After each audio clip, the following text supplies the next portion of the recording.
Osteoartritis itu kebanyakan pada usia tua. Jadi itu merupakan penyakit degeneratif. Jadi degeneratif pada sendi. Jadi dia tulang rawan atau kartilagunya sudah mulai berdegenerasi, sudah mulai erosi, mengalami kerusakan. Itu pada usia tua. Sendi itu kan terbentuk antara pertemuan kedua tulang. Supaya dia tidak bergesekan, supaya dia tidak nyeri ketika bergerak antara kedua tulang, itu makanya ada lapisan tulang rawan. Apabila tulang rawan itu sudah mengalami erosi, sudah kerusakan, otomatis tulang yang keras itu ketemu tulang keras, itu akan nyeri. Makanya pada osteoartritis yang stadium lanjut, yang sudah grade 4 terutama, itu dia ada yang orang itu kakinya bentuknya, lututnya itu O, ada juga yang bentuknya X. O banget atau X banget, lama-lama berubah. Baik.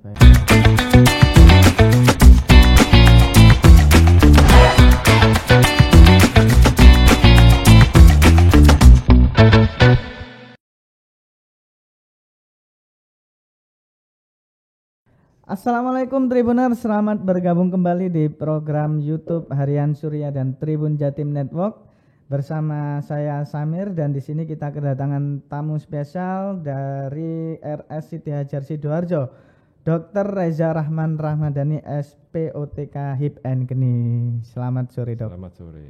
Kabar baik ya, Dok, ya? Alhamdulillah. Baik. Alhamdulillah. Masih puasa ya, Dok? Alhamdulillah puasa. Alhamdulillah puasa. Baik, Dok, terkait ini kita akan membahas soal nyeri sendi juga, yang di mana ini ada istilah tertentu ya, ada istilah-istilahnya ya, Dok, ya. Baik, Dok, untuk keluhan nyeri ini biasanya dialami oleh senior-senior atau orang sepuh. Nah, gini, Dok. Nah, meski tidak menutup kemungkinan berusia muda, yang usia-usia masih muda ini juga mengalami nyeri sendi tersebut. Nah, keluhan nyeri ini biasanya pada persendian atau tulang, jika awam menyebut biasanya diderita oleh orang yang sudah sepuh. Nah, itu apakah itu memang identik dengan orang yang sudah tua atau bagaimana, Dok? Ya, kebanyakan nyeri sendi itu disebabkan memang osteoartritis. Osteoartritis itu kebanyakan pada usia tua. Jadi itu merupakan penyakit degeneratif. Jadi degeneratif pada sendi. Jadi dia tulang rawan atau kartilagunya sudah mulai berdegenerasi, sudah mulai erosi, mengalami kerusakan. Itu pada usia tua. Apalagi ditunjang misalnya dia usia tua, terus dia karena usia tua jarang bergerak, dia obesitas, itu akan semakin mempercepat. Nah, itu ada klasifikasi, maksudnya ada enggak, Dok? Perbedaannya biasanya kan ada yang diidentikan bahwasanya ini asam urat, ini asam urat nih, atau gimana? Nah, itu Dok. Ya, memang kita dalam menegakkan diagnosa itu apakah dia murni osteoartritis atau namanya ada lagi yang lain yang radang sendi, gout arthritis. Itu juga ada. Jadi gout arthritis itu dia radang sendi memang disebabkan oleh hiperurisemia atau kadar asam urat yang tinggi. Nah, ada lagi juga radang sendi yang disebabkan penyakit autoimun, misalnya rheumatoid arthritis. Jadi itu memang kita kalau di dalam menegakkan diagnosa itu namanya kita mendiferensial diagnosa. Jadi kita nyeri sendi enggak bisa kita langsung tembak ini osteoartritis, harus kita singkirkan juga yang lain.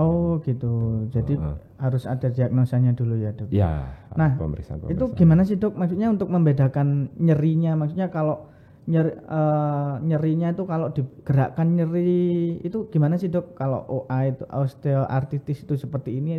Nah, gini, kalau osteoartritis itu dia kebanyakan pada usia tua, kemudian dia menyerang pada sendi-sendi yang sebagai penyangga tubuh. Itu kalau digerakkan tuh nyeri atau ya didiem aja dan nyeri? Kalau dia stadium awal-awal biasanya dia ketika dia digerakkan, ketika jalan itu, atau dari pada usia tua jalan, terus perubahan posisi, misalnya dari dia pas naik tangga atau dari duduk ke berdiri, itu dia nyeri karena loadnya ketika perubahan posisi itu kan dia menahan beban yang lebih berat, itu akan nyeri pada OA. Nyerinya itu sering muncul atau muncul terus atau tiba-tiba muncul gitu? Pada awal-awal dia pada aktivitas tertentu, tapi kalau sudah dia stadium lanjut, lama-lama dia akan nyeri terus, bisa nyeri terusan, bisa dia. Even tanpa gerak sama sekali? Tanpa gerak pun kalau sudah yang nyeri banget bisa. Apalagi dia pas ada lagi proses inflamasi, dia bisa nyeri. Nah, itu bedanya dengan pengapuran apa sih, Dok? Nah, pengapuran itu sebenarnya bahasa awamnya orang-orang osteoartritis itu pengapuran. Oh, gitu. Bahasa awamnya. Baik. Jadi dia memang pada osteoartritis itu tulang sendi itu kan dilapisi oleh tulang rawan. Di dalamnya tulang rawan itu ada tulang keras. Jadi fungsi tulang rawan itu adalah supaya antara sendi itu kan terbentuk antara pertemuan kedua tulang. Supaya dia tidak bergesekan, supaya dia tidak nyeri ketika bergerak antara kedua tulang itu, makanya ada lapisan tulang rawan. Apabila tulang rawan itu sudah mengalami erosi, sudah kerusakan, otomatis tulang yang keras itu ketemu tulang keras, itu akan nyeri. Nyeri ya, Dok. Lihat aja ngeri, Dok, apabila ditatap, maksudnya lihat tulang ditatapin gini kan keras gitu. Keras ya, itu akan nyeri. Dan pada ini proses osteoartritis akan terbentuk osteofit. Osteofit itu dia seperti tonjolan tulang, itu juga akan menyebabkan nyeri. Berarti itu kalau saya biasanya lihat di gambar di googling gitu ya, Dok ya, itu kayak ada pelumasnya gitu ya, Dok ya. Maksudnya di sela-sela tulangnya itu yang kayak sebagai pelumas gitu ya, Dok ya. Di sela-sela tulang itu sebenarnya kalau seperti sendi lutut, itu sebenarnya ada bantalannya, namanya meniskus. Oh, jadi nggak semua ada bantalannya mungkin, Dok? Tidak semua. Jadi kalau seperti sendi panggul itu dia tulang rawan ketemu tulang rawan. Tapi tulang itu ada lapisannya, yaitu tulang rawannya itu sendiri, itu lapisannya untuk supaya tidak nyeri. Tapi kalau di sendi lutut itu dia ada lapis tambahan bantalan namanya meniskus. Kalau dia mengalami osteoartritis itu meniskusnya itu juga mengalami kerusakan. Jadi harusnya ada peredam, dia langsung ketemu tulang rawannya sebenarnya ada peredam atau tulang rawan, tapi dia ketemu langsung, lama-lama gerus, lama-lama gesekan, lama-lama dia tulang rawannya akhirnya tulang rawannya rusak sehingga tulang ketemu tulang. Keras itu seperti ya, itu akan nyeri. Dan itu nggak bisa, maksudnya geraknya akan terbatas juga. Akan terbatas dan bentuk tulangnya pun kalau sudah seperti itu dia akan berubah bentuk tulangnya. Oh, berubah ya, Dok? Ya, makanya pada osteoartritis yang stadium lanjut yang sudah grade 4 terutama itu dia ada yang orang itu kakinya bentuknya lututnya itu O, ada juga yang bentuknya X. O banget atau X banget, lama-lama berubah. Baik. Untuk penyakit osteoartritis ini mungkin juga bisa menyerang berusia muda, Dok, mungkin, Dok? Bisa. Biasanya gini, pada usia muda itu ada pernah riwayat, misalnya sendi lutut ada riwayat cedera olahraga dia, kena ACL, ACL-nya sudah grade 3 katakanlah gitu, tapi nggak diapa-apakan, terus dia nggak mau dioperasi apa-apa, dibiarkan, lama-lama karena sendi lutut itu dia tidak stabil, atau lama-lama dia antara tulang rawan dengan tulang rawan itu bergesekan, sehingga timbul osteoartritis. Jadi yang harusnya muncul di usia tua, dia munculnya di usia muda. Atau pasien pernah mengalami kecelakaan. Kecelakaan, frakturnya kominutif, terutama pada daerah sendi, itu nyambungnya tidak pas, otomatis dia gampang terbentuk osteoartritis. Yang harusnya usia tua, munculnya usia muda. ACL itu sakit banget itu. Iya, karena biasanya kita lihat pemain-pemain bola itu kayaknya proses penyembuhannya itu lama, mungkin bisa 1 musim atau 2 musim, 2 tahun gitu, Dok. Ya, memang ACL itu memang dia fungsinya kan sebenarnya sebagai stabilitas lutut. Jadi di daerah lutut itu, misalnya lutut itu ada beberapa macam ligamen utama yang paling penting. Ada ACL bagian depan, anterior cruciate ligament, ada PCL, posterior cruciate ligament, terus ada medial collateral ligament dan lateral collateral ligament. Dan juga ada meniskusnya. Jadi apabila dia tidak stabil, otomatis dari pergerakan itu dia tulang meniskusnya lama-lama dia akan kena, dia tergerus, mengalami kerusakan. Makanya ketika sudah lama-lama rusak dia gampang terjadi osteoartritis. Makanya pentingnya kalau misalnya ada cedera olahraga ACL harus ditangani dengan tepat. Nggak langsung ke tukang pijat gitu ya, Dok, misalnya. Enggak ya, Dok ya. Oke, terkait osteoartritis tadi, jika menyerang usia muda nih, Dok, sebenarnya penyakit ini prosesnya bagaimana sih, Dok, sehingga bisa menggerogoti, maksudnya Karena sering gerak atau bagaimana sih, Dok? Yang pada usia muda atau yang pada tua? Usia muda khususnya. Jadi gini, kebanyakan pada usia muda itu awalnya itu pernah mengalami bisa cedera olahraga, pernah trauma. Trauma bisa cedera olahraga atau kecelakaan tadi. Baik. Pada cedera olahraga dia lutut kena misalnya ACL atau PCL, MCL, LCL tidak diterapi dengan tepat, dia akan tidak stabil lutut. Dia tidak stabil, dia goyang lutut. Karena ketika dia goyang lutut itu dia akan bergesekan. Bantalannya atau meniskus itu lama-lama dia akan robek, sehingga tulang rawan lama dia akan bergesekan terus-menerus sehingga dia rusak, terbentuk osteoartritis. Baik. Nah, itu biasanya itu apakah cukup dengan penanganan seperti kayak biasanya di kompres gitu, Dok, atau beri air hangat, dianukan dengan air hangat gitu biasanya sih, Dok. Kalau teman-teman yang cedera gitu. Ya, kalau cedera awal-awal memang tadi saya sebutkan tadi ada RICE tadi. RICE, icing, compression, elevasi tadi itu. Jadi diistirahatkan, terus dikompres dingin justru ketika cedera awal-awal, dibebat dengan elastic bandage supaya dia tidak terlalu edem, terus sambil di elevasi untuk mengurangi edemnya itu. Itu penanganan awal-awal sambil minum anti nyeri, kan pastikan nyeri. Nah, tidak boleh dipijit-pijitan itu tidak boleh. Nanti setelah itu bawa ke dokter untuk diperiksa apakah ini memang ada cederanya, ada ligamennya kena apa tidak, atau memang ada tulangnya ada yang retak atau patah, itu justru memang harus dibawa ke dokter. Ya. Baik. Nah, ini juga apakah karena usia muda itu proses penyembuhannya bisa cepat atau bagaimana, Dok? Biasanya karena yang sudah kena nih, katakanlah. Karena usianya masih muda, ini biasanya orang awam masih muda pasti cepat sembuhnya. Proses penyembuhannya gitu, Dok. Jadi gini, untuk osteoartritis ya. Tadi kan jelaskan penyebabnya ada cedera olahraga, ada juga misalnya dia kelainan pada bentuk kakinya. Jadi misalnya dia nyeri, apabila dibiarkan ya otomatis osteoartritisnya akan meningkat grade-nya.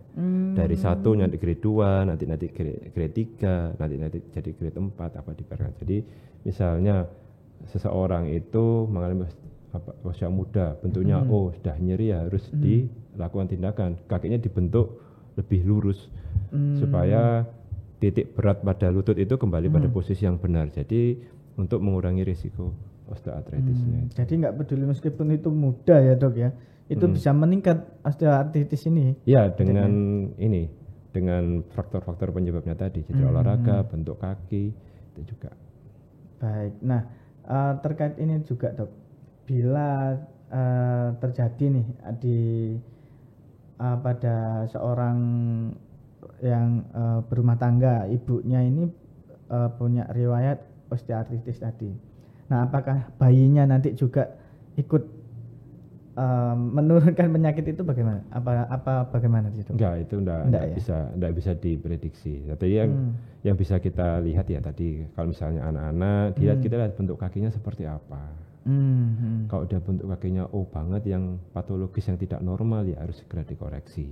Karena apabila dibiarkan lama-lama dia akan mengalami osteoartritis yang awal. Baik. Jadi terkait bentuk kaki tadi sih, Dok. Nah, kan yang punya bayi atau balita ini, Dok, itu apakah juga pengaruh terhadap dia cara menggendongnya atau seperti apa atau bagaimana sih, Dok? Kalau sebenarnya osteoartritis itu lebih banyakkan timbul pada yang riwayat yang untuk anak-anaknya ya. Untuk anak-anak itu dia awalnya kakinya terus dibiarkan sampai besar, nggak diapa-apakan, tetap atau tetap X-nya berlebihan. Nah, itu dia cepat mengalami osteoartritis. Itu pada ketika dia dewasa. Sedangkan untuk yang menggendong itu hubungannya sebenarnya bukan di osteoartritis.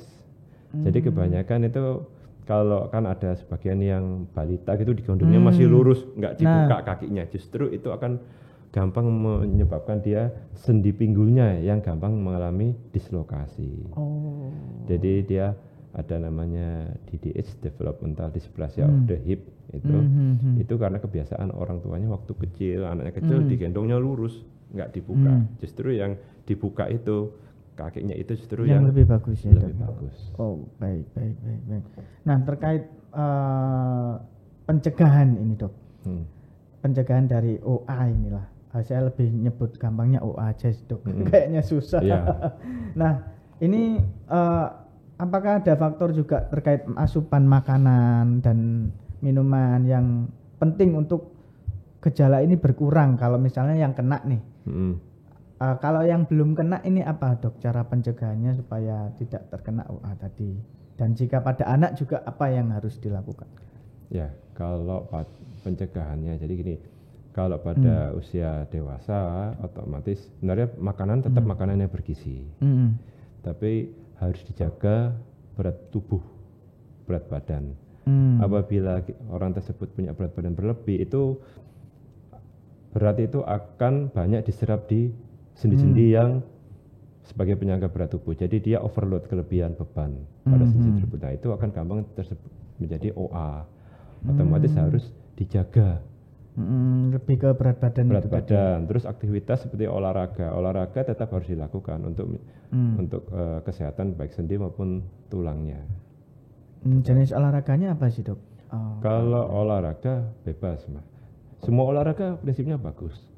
Mau sepeda, mau renang, mau sepak bola, mau basket, mau tenis meja, itu bagus semua untuk kesehatan sendinya. Tapi berbeda jika dia sudah mengalami. Kalau sudah mengalami beda lagi. Kalau misalnya dia sudah OA, osteoartritis, atau dia cedera ligamen tapi tidak dilakukan operasi apa dilakukan tindakan, ya justru dia harus, kalau mau berolahraga, olahraga yang disarankan olahraga yang ringan, yang tidak mengandung high impact pada sendinya. Jadi misalnya dia sepeda atau renang, kan tidak terlalu membebani sendi. Itu bagus untuk yang sendinya bermasalah. Tapi kalau sendinya nggak bermasalah, semua olahraga bagus. Baik, Dokter. Nah, berarti lebih kepada bagaimana menjaga berat badan yang ideal ya, Dok. Berarti untuk asupan makanan tidak ada batasan ya, Dok? Atau ada apa yang harus dicegah untuk kalau selama dia tidak punya penyakit yang lain, penyakit metabolik yang lain, misalnya asam urat atau hiperkolesterolemia, kolesterol tinggi, nggak ada masalah. Yang penting dia makannya bergizi seimbang, terus olahraganya bagus, itu bagus buat sendi dan tulang. Susu itu juga bagus. Baik, Dok. Terakhir ini, Dok, terkait osteoartritis yang sudah kena nih, bagaimana supaya hidup tetap berkualitas meski punya riwayat atau sudah ada osteoartritis ini, Dok? Jadi kalau sudah punya osteoartritis itu ya jelas ke dokter nanti. Untuk setiap kontrol gitu. Ya, nanti dokter biasanya nanti dilihat grade-nya grade berapa. Grade 1, grade 2, grade 3 atau grade 4. Tapi masih yang misalnya awal-awal grade 1, grade 2 itu biasanya kita lakukan terapi dengan anti nyeri, fisioterapi, berat badannya diturunkan, perubahan gaya hidup misalnya. Biasanya dia olahraganya senangannya basket, kita rubah, atau senangannya aerobik yang lompat-lompat itu kita rubah, jangan dihindari, tapi lebih ke seperti yang olahraga yang mengurangi berat beban di lutut, misalnya renang atau sepeda. Itu untuk yang awal-awal. Tapi kalau sudah grade-nya ngelanjut, mulai grade 3 apalagi yang sudah grade 4, ya memang kebanyakan memang terapinya ya mau tidak mau ya operasi. Operasi ya, operasi, terutama pada yang grade 4. Tapi itu ada kemungkinan sembuh nggak, Dok? Maksudnya bisa sembuh total atau bagaimana, Dok? Selama ini alhamdulillah misalnya dia operasi, itu prognosenya bagus sekali. Jadi justru dengan operasi itu dia bisa sembuh, aktivitas kembali normal. Awalnya dia kakinya susah jalan, sekarang sudah kakinya bisa lurus, terus bisa jalan, aktivitas normal, tidak ada masalah. Itu justru bisa sembuh total ya. Bisa sembuh total. Nah, terkait penanganannya ini juga apakah sudah masuk BPJS atau bagaimana sih, Dok? Ditanggung semua sama ditanggung itu. Jadi Tribuners nggak usah khawatir. Jadi untuk penyakit ini bisa sudah ditangani oleh BPJS ya, Dok ya. Baik baik dengan obat-obatan untuk anti nyerinya, fisioterapi, rehab medik, sampai operasi pun semua ditanggung. Oh, syukurlah semua sudah bisa ditanggung ya dok ya. Baik, terima kasih dokter Reza telah memaparkan segitu banyaknya tentang osteoartritis atau OA. Berikut juga pencegahannya. Jadi terima kasih dokter Reza. Ya, sama-sama. Sangat bermanfaat sekali Tribuners yang sudah bergabung. Terima kasih juga, dan jangan lupa tetap ada pembahasan yang menarik seputar kesehatan bersama teman-teman dari teman-teman dokter dari Rumah Sakit Siti Hajar Sidoarjo. Dan terima kasih. Saya Samir. Assalamualaikum warahmatullahi wabarakatuh. Waalaikumsalam.